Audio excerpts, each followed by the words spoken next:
the chairman of boards and all of that, you found opportunities now to be mentored by learned persons. I recall when I was on the board of Turtle Village Trust, and Turtle Village Trust is an organization that is funded by BHP and BP.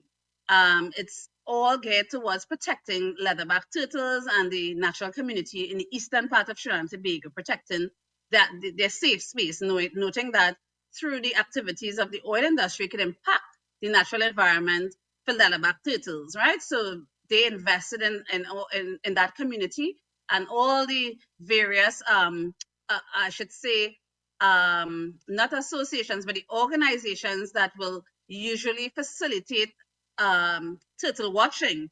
They were members of the Turtle Village Trust, right? And I remember when I joined and I was serving on the board, I became the treasurer of that board. So this gave me another exposure from the financial perspective and being responsible for managing the finances of the organization. And I remember when we had our first strategic session, the president of BHP attended that session. He came in the Saturday Dormer and sat with us and was sharing a whole wealth of knowledge because that is how invested he was in this particular organization.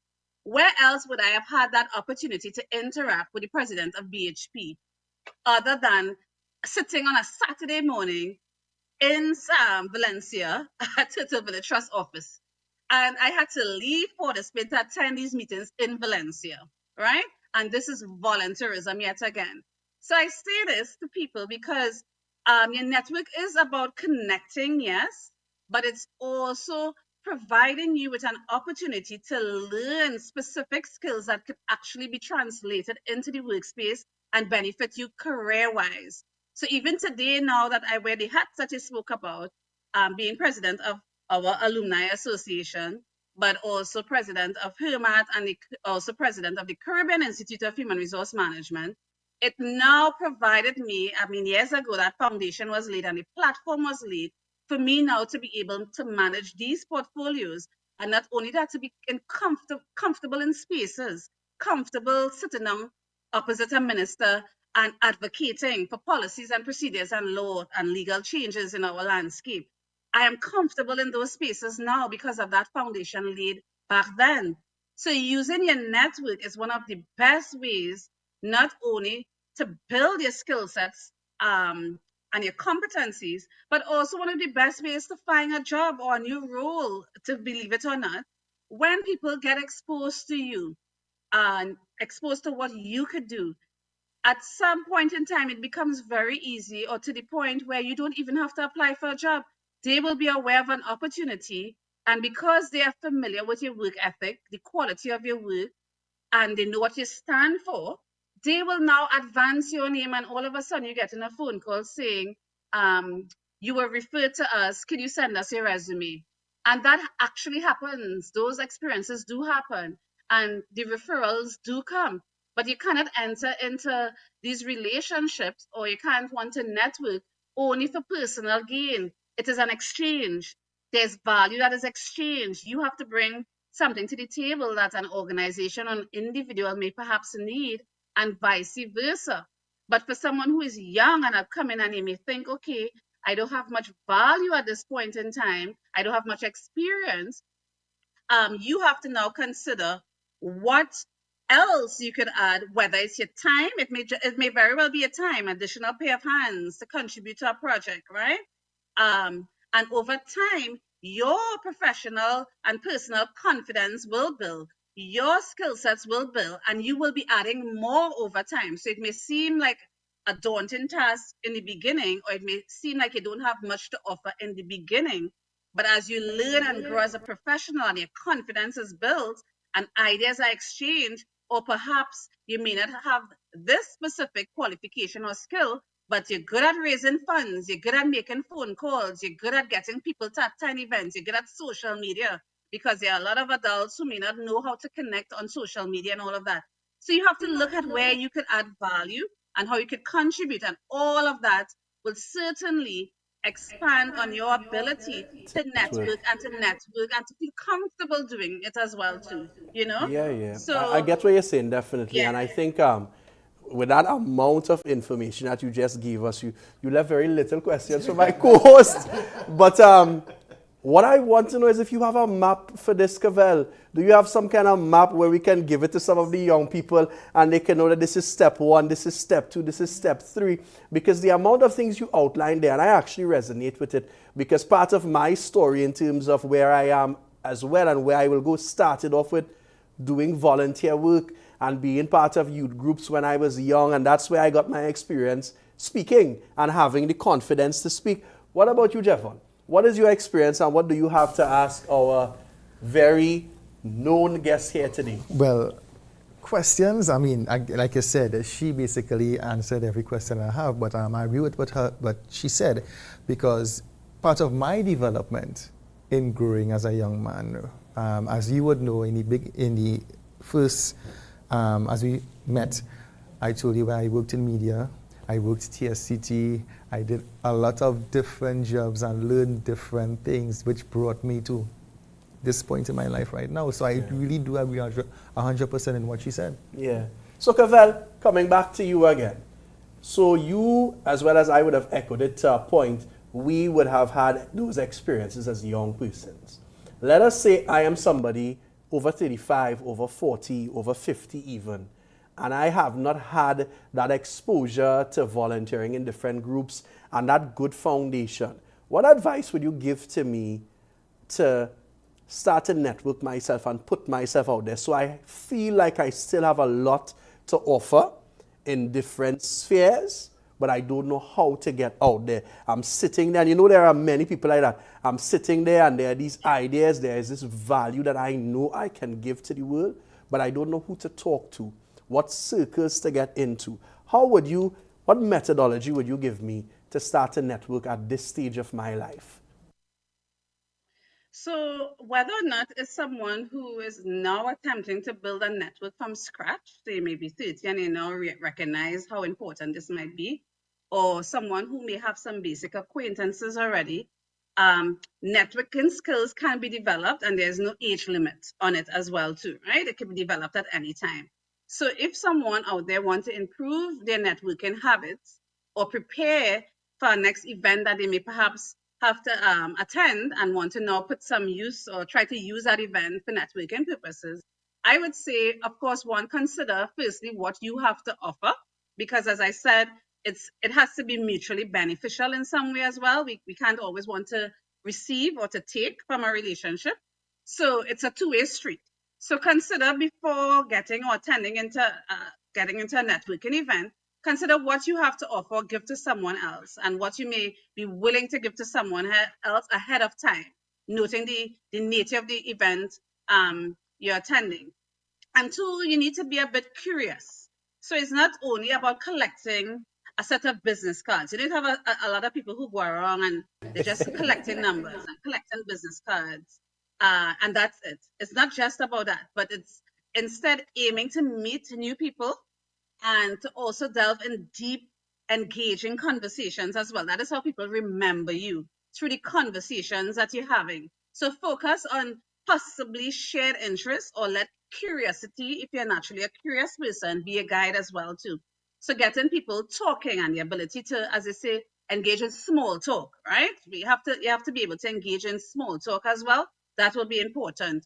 You also have to consider the goals. So your goal might be for perhaps looking for a new job, or it may be looking to transition from a career stream, from one career path to another. So you often find people in administrative roles. I just had a conversation with a young woman who really wants to get into HR, but never did. Has her masters, her bachelor's in HR, but always worked in administration.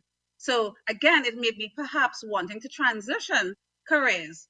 So you have to consider before what is your objective. And I know it could be deemed a bit sleazy by some people if you're only out for your own benefit. If you're out there just thinking about what you could benefit from, but you have to consider what you want to achieve and make sure the networking event or the spaces that you find yourself in allows for that kind of connection that will coincide or connect you to what you're trying to achieve. further. So that's why joining professional associations is one way. Chambers and business chambers is another way. Your alumni, like the Arthur Lockjack Global School of Business alumni Yes. network, is another way. And we recently launched our alumni business circle, where we focus in on connecting the members of our alumni who are in business, right?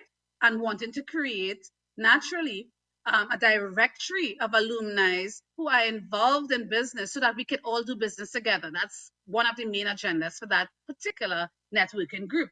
So therefore, find groups that allow for your common goals, for whatever common ground or goal or whatever you're trying to achieve. Find yourself in spaces that connect to what you're trying to achieve. That is important, right? So treating everyone you encounter like as part of your professional network is important. So it will help you to connect, and connections can also be over hobbies. So these men who like to go on a golf course or play football on a Saturday and all of that, or you may have a book club, etc.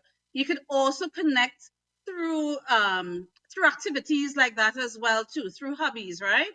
And choose who you want to develop a relationship as well. So it's not just knowing people for knowing people's sake, but being deliberate about forming relationships, being intentional about forming relationships as well.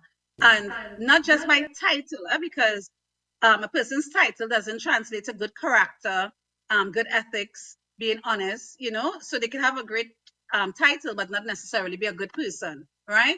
So So you yeah, want to make Cavell, sure that you form sorry those for relationships. cutting you, but I'm getting it in my ears right now. We're going to a break in just a couple seconds. But you have given us so much information here this evening. You have brought a bag full of golden nuggets for our audience here.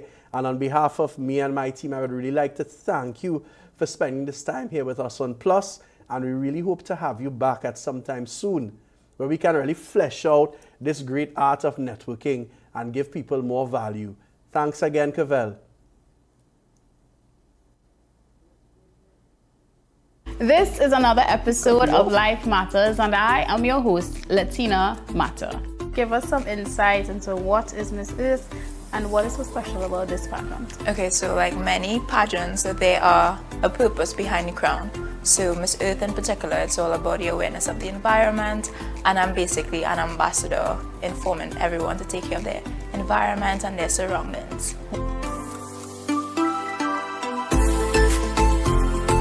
Take this moment, guys, to advocate the importance of mental health awareness, ensuring that this is something that is started to be placed in schools, in these school curriculums. Yes. Why aren't we having easy therapy access to schools, to parents, to the children? That is something that we need to get some hands written about, right?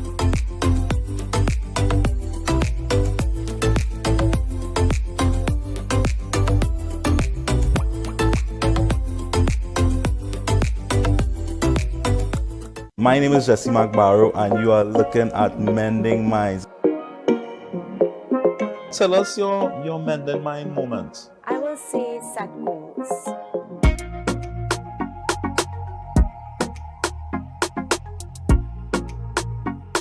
A lot of people get so caught up in the what, they forget the why. There's this fixation of this is what I'm going to do, and they forget why. Yeah. You pursue that in the first place.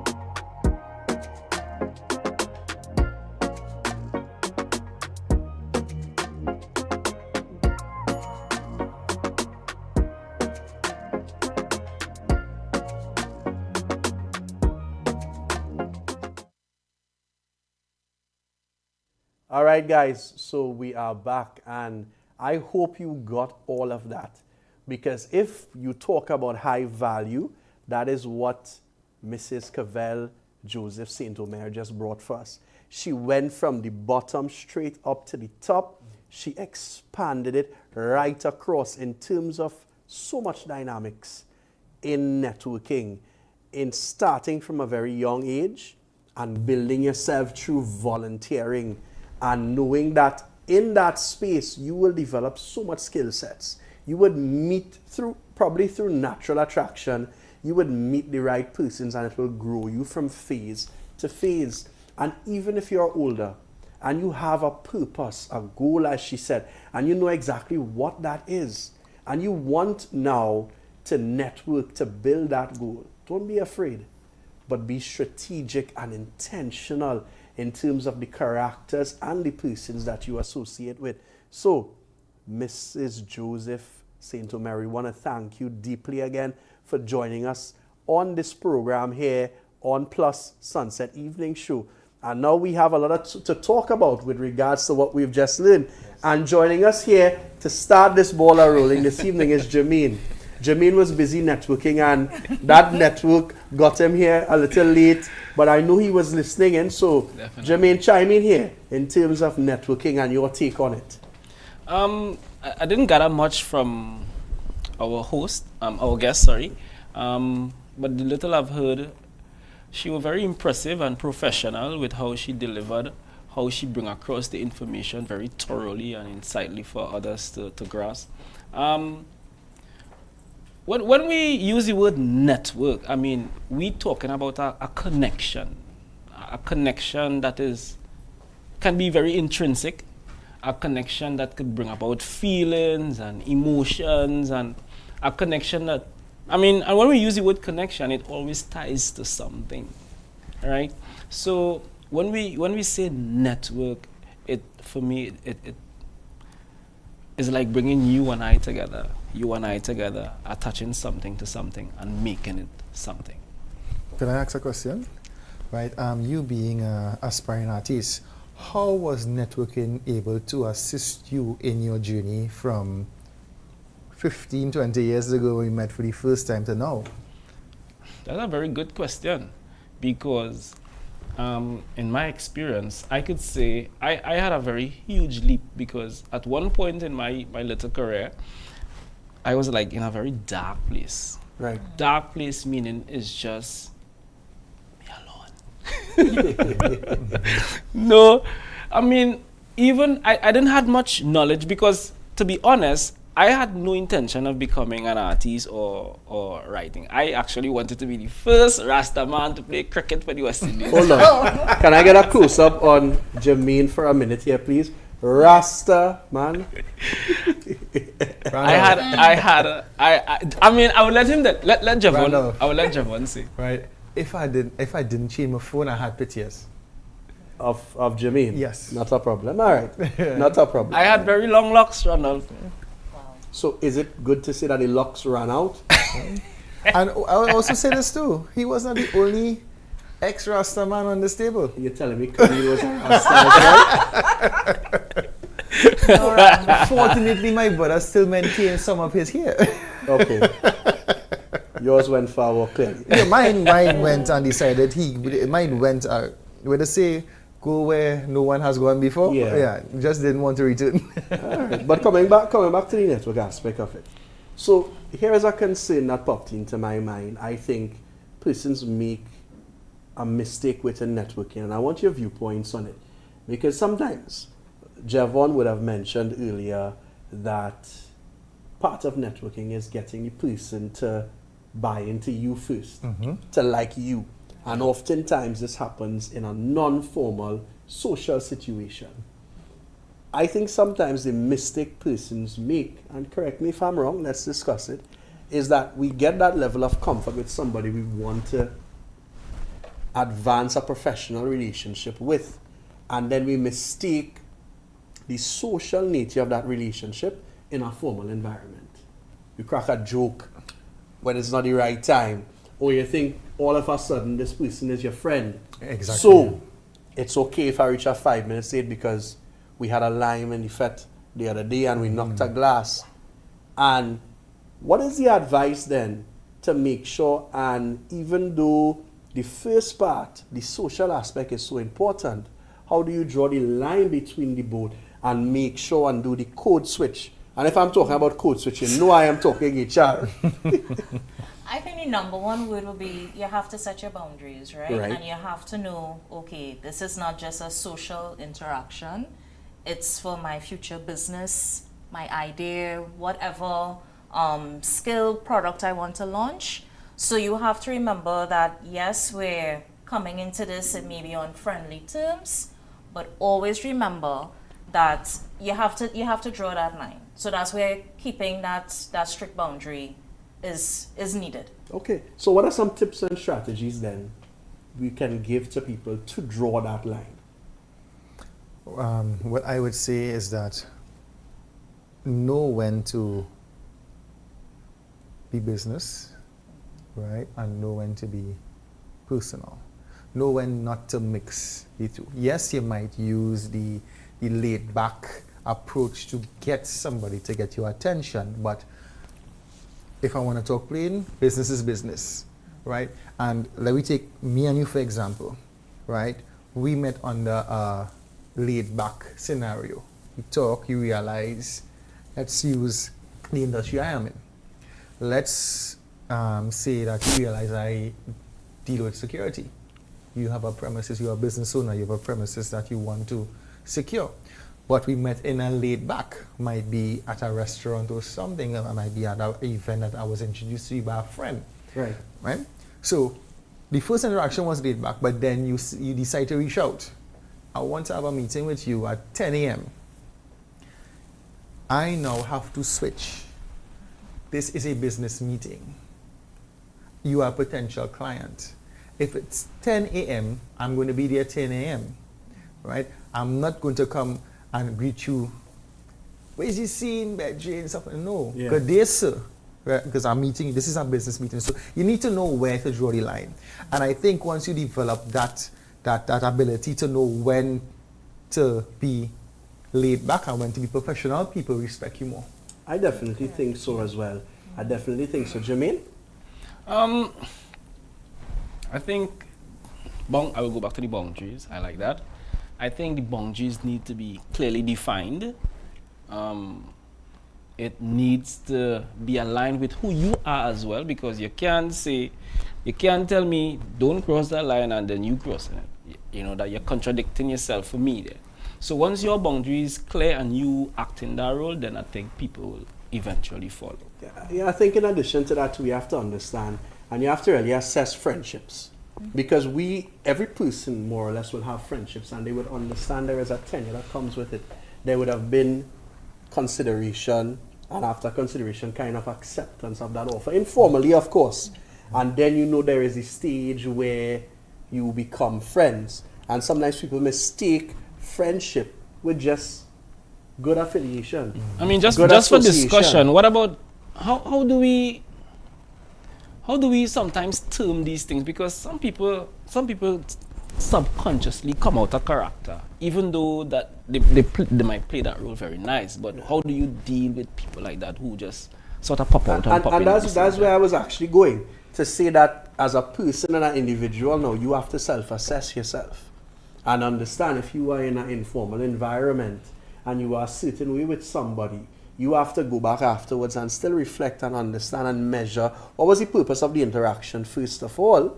And more importantly than that, because it could eventually lead to friendship, nobody's not saying that. You have to understand and take it at its naked eye view. I think the naked eye view is that it was an interaction and you are hopeful now of maybe some kind of formal setting coming out of this. Exactly. And as Jevon would have said, in preparation for that formal setting, what I am going to do now is make sure and code switch and go back to the professional person that I can be. The person that has and should have, which everybody should have, is respect for that person who you barely know. Yeah. Make sure and be timely. Address them by their last name until you are invited to say their first name. Yeah. Be dressed. You're not going to come in your worst outfit possible, because first impressions last. And even though you think you have made a first impression in the informal setting, the formal setting is a whole different kettle of fish. And you're making a first impression again, and you should prepare yourself for making that first impression. And part of that assessment is basically how one view themselves, because coming back to the assessment part of it, you never know somebody until you really know them. So you spend time with them. So where we should start as human beings is, firstly, because when you meet somebody, the whole idea of meeting people is for human bonding, human interaction. Whatever transaction you and that person were destined to create at that point in time, that is what is going to take place. It doesn't matter how formal or informal it is.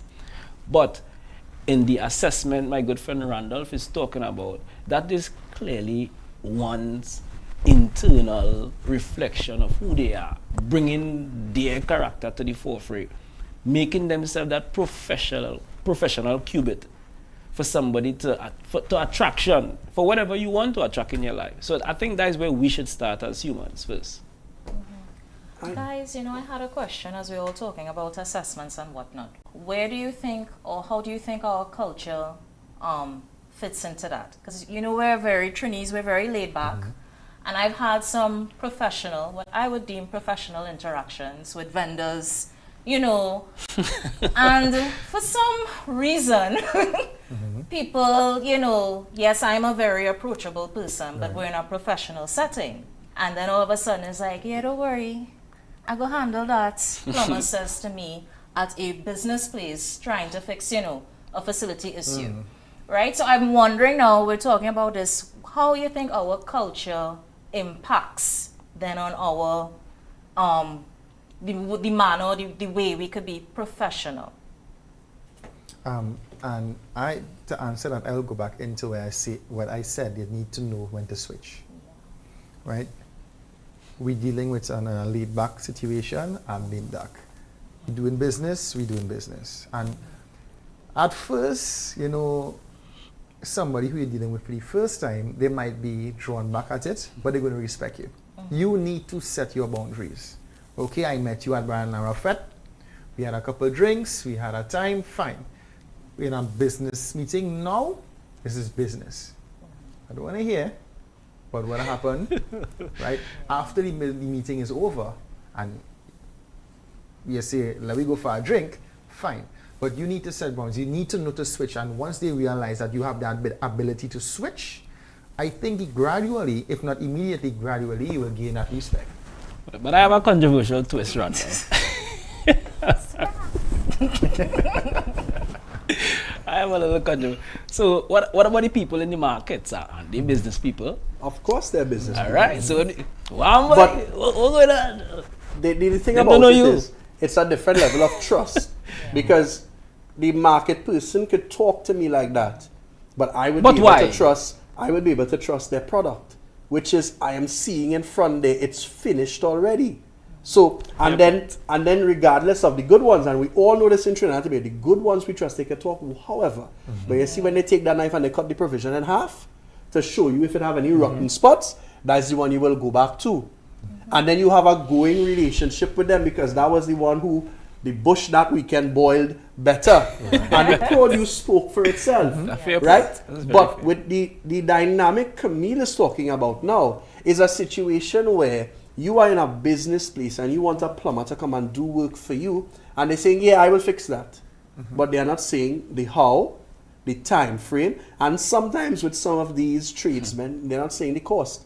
And that is when I have a big pet peeve with that small money boy. You see that? That small money. Your small money and my small money might be the same size. Correct. Nah, you don't worry about that. I will fix it and you go fix me up. And I have an issue with that. And this is something we have to fix as tradesmen. Because as a tradesman, you will meet plenty of them. And I'm sure in circles already coming, you have felt sorry because you know they can do the work, but they lack the networking skills. And maybe part of it might sound harsh, is we have to remove the sorrow and let them maybe feel some of the pain in losing opportunities because of that inability, to code switch, as Jevon said. Exactly. But in an attempt to help them, let's start to talk about maybe how we code switch. What do we need to do as persons to be able, so let's put ourselves in the mindset of these tradesmen. Let's take tradesmen for a minute. Because let's be real, in a lot of ways the system has failed them. They ended up sometimes in the junior sec, or they didn't finish school, some of them, but they're good at what they do. Some of them excel at it, but we haven't given them money management skills for one. We haven't given some of them that ability to think business-like, from what we're talking about in terms of communication skills and whatever that could elevate them higher and higher. So what tips we could give to them to start to begin to code switch and understand the difference between when I'm in a social environment as to when I'm in a professional environment? Well, off the top of my head, I could give two things. Right. One, try your best to get as much information you can get on your client. That's one. And two, learn to dress the part. Yeah, I agree. Dressing makes a big difference. Yeah. Right? I'll give those two because I might meet you in the market. Right? No, the market has its culture. And for some reason, bring talk, I know that you are a carpenter and I need work done. Right? Now, when I met you, I didn't intend to meet you in that scenario, so I might meet you with a vest, a short pants, and a slippers. Right? I say, okay, tomorrow, come and check my home, or come and check my workplace, 11 o'clock.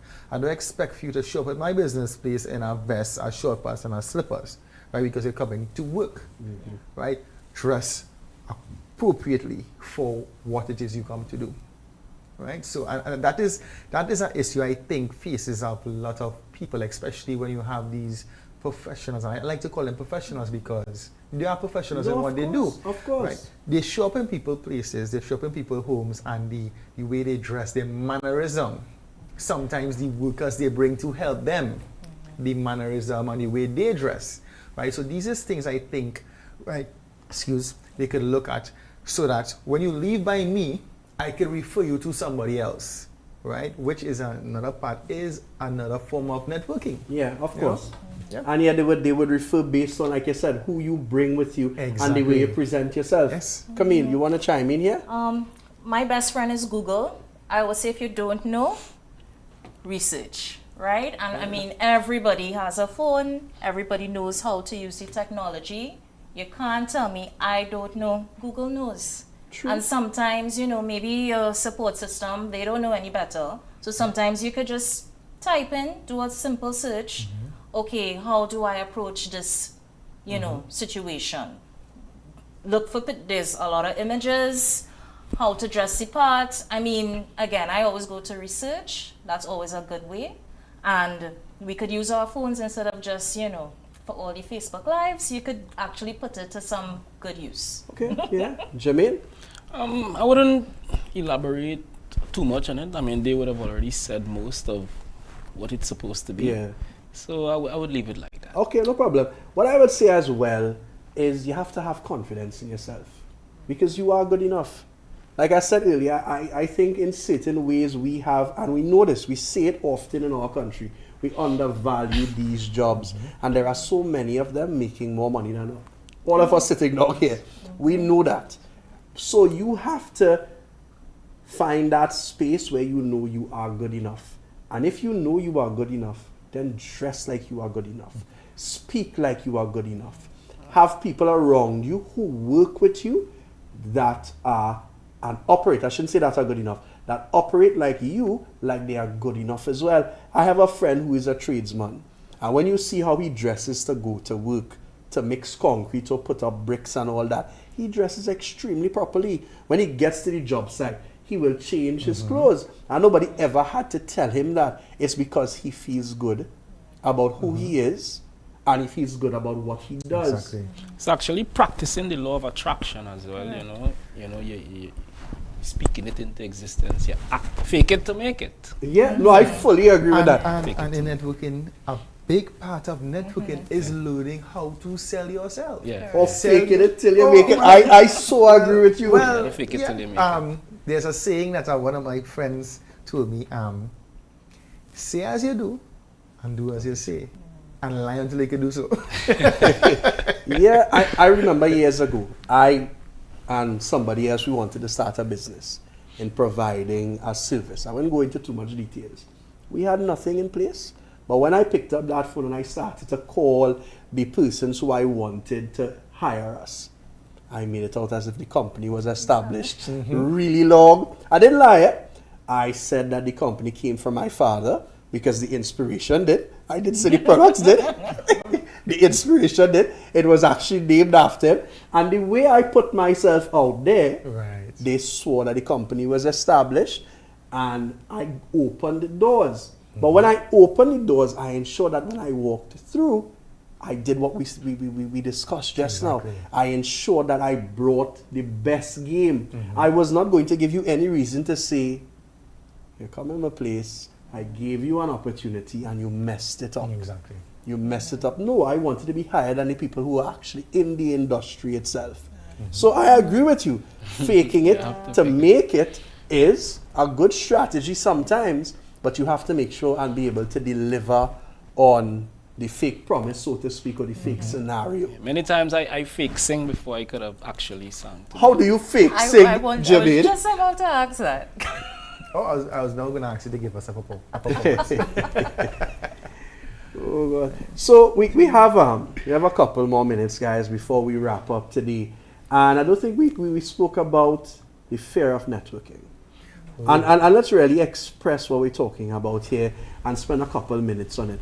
Because there is a fear, that grinding feeling in your stomach when you are seeing the person that can lead to some form of opportunity in front of you and your throat starts to close up, it becomes dry and you freeze. Now this is a tough one, but how do you overcome that? I will use my experience as an example. Same singing and writing. So and I'm going back to that dark point in my life because I was a young person that really didn't believe in myself at all. There were absolutely zero confidence in me. But some part of me were very annoying. Very annoying. It would always say, "You studying he?" You study what she gonna say, what he gonna say, but do your thing, and he doing his thing too, and he doesn't make mistakes. Always annoyingly telling me that every time I try something, but I would never listen to it. So, and that went on for years, and that became my programming.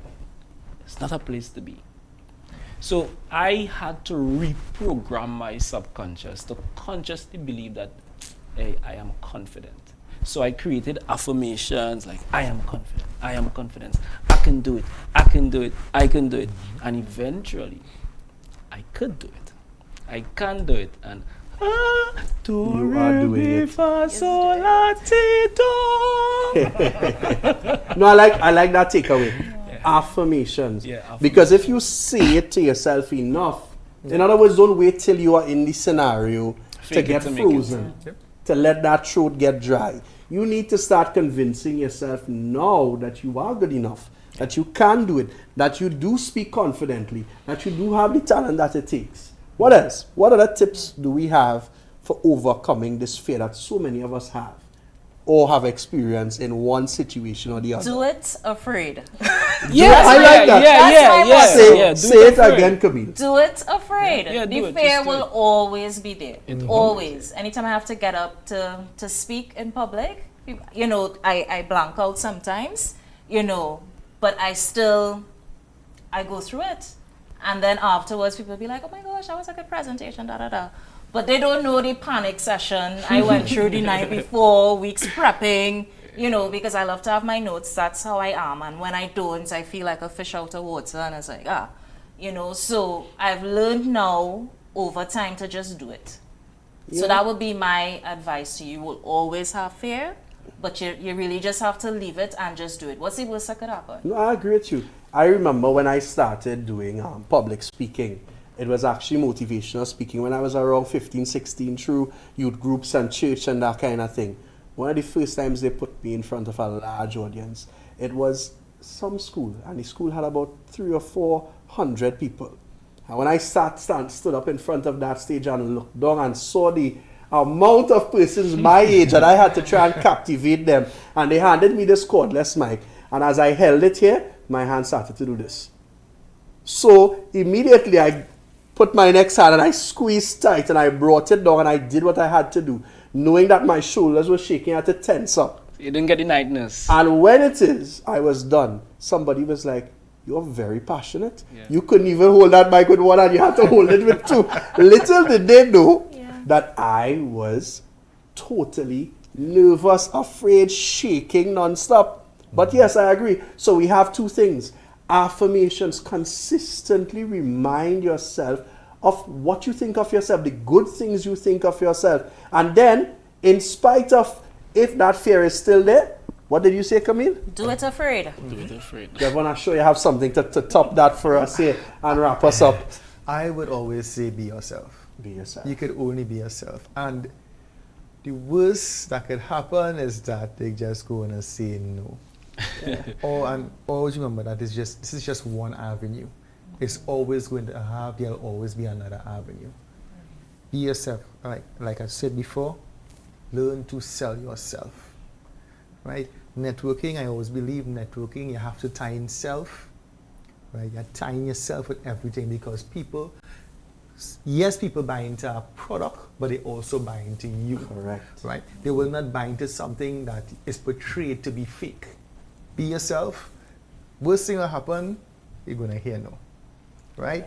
You hear no, you go back, regroup, and go at this again. Eventually, you're going to get it right. Keep trying. Yeah, because you see, the thing about it is every no that you get means that you're one step closer to the Yes. yes. Every no. And people forget to look at it like this sometimes. I get a no from Jevon, I get a no from Jermaine, I get a no from, and the yes is 30 people away. As I go forward for those no's, I'll get closer to the yes and let that be your drive. So let's recap and close off today, guys, with those points. So as you go forward to grow your networking skill set, ensure that you affirm yourself of all the good things and the confidence you have consistently. Ensure that even in the scenario, if you are afraid, do it still. Do it in fear. And at all points in time, be yourself and never be afraid of the no. Guys, from all of us here at Sunset Evening Show on Plus, we will see you tomorrow. Have a wonderful evening.